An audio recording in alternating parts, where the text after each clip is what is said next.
Hi, I'm Coach Tina Shawson, and welcome to my podcast. If you're in a season of change, growth, reflection, even confusion, you're in the right place.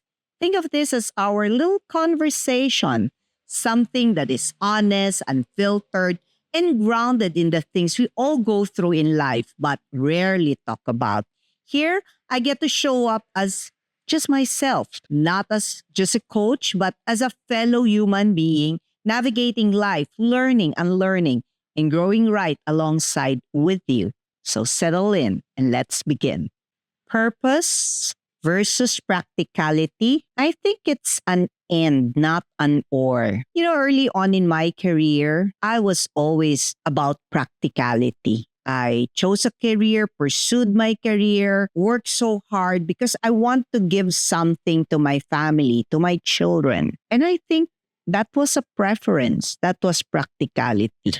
But if I would take a look at my life, I'm operating now coming from passion. So, anong naiba? I think it's the stage of my life. So, ganito ko siya nakikita. If you choose practicality, I would tell you, it will consume you. You'll get tired. Bakit? Kasi you're like a workhorse. You will work, you will work, you will work, but you will not find meaning into what you're doing. And without meaning, it will continue to be work. Mahirap, nakakapagod, because there's no meaning. There's no passion and purpose that is in there. Now, let's reverse the situation. You're all about passion. You're doing it for passion. You're an artist. Baka naman, you will turn out to be, sorry for this, you'll turn out to be poor. Unless you're born rich. Thank you for that. You can always start with passion.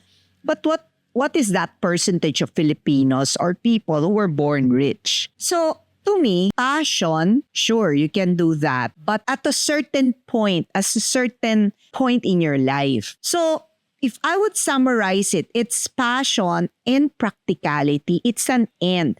And what's the differentiating event? It depends on the point of your life, yung milestone ng buhay mo. It depends on the point of our life. Like me, when kids were still growing, I want to give them the best education. We want to give them the best life. And thus, practicality was the name of the game. We need to be able to earn so that we can provide. Does that mean hindi ako napagod? Of course, napagod ako. Of course, I got tired. Does that mean I don't have regrets because may wala bang trade-off? Of course, there were trade-off. I needed to be in the corporate world, and thus, sometimes my kids, their special events in school, sometimes wala ako. I needed to rely on perhaps my mom-in-law, my husband, to be able to be with them. And that's hollow in their development. That's hollow in my development as well. But that's a trade-off of practicality. So that was the stage of my life. And the stage of my life now, it's all about passion. My children have grown up. I have some reserve investments. And now I pursue my passion in life. Coach people, to consult with organization, to build better leaders for the next generation. Now I'm able to pursue that. I pursue that with certain passion in my heart. Does that mean it will make me poor? No, it will not. Because I found a passion that people are willing to pay for. Kasama yun as I mature. So anong difference? Yung stage ng life, yung stage ng buhay natin. So to me, it's passion and practicality. I don't know if that's making sense, but that's how I'm being triggered by both passion and practicality. And as I look back and connect the dots in my life, pareho pala siyang nangyari sa buhay ko. Pareho ko pala siyang na-experience. At pareho ko siyang na-leverage sa buhay ko, both the practicality and my passion. Let me pause here. Ikaw, where are you in the stage of your life? At this point in your life, where are you? What is that practicality or what is that passion that you are pursuing? Is it something that is putting meaning in your life, that is supplementing you or your needs? And as you pursue that, that's normal because We all have our stages in our life, and that's practically okay. We do have different stages in our life, and each and every one of us, we journey differently, uniquely.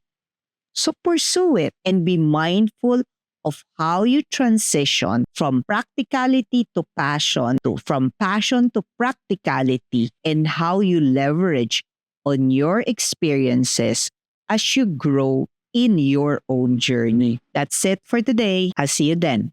Thank you for spending time with me. I hope today's conversation gave you something to think, something to feel, something to grow from. If you resonate with this episode, share it with someone who might need it too. And if you want more real human conversations about leadership, about life, about career, make sure you follow my podcast, Ask Tina Shawson, so you don't miss the next one. This is Coach Tina, and remember, you own your life narratives. I'll talk to you in the next episode.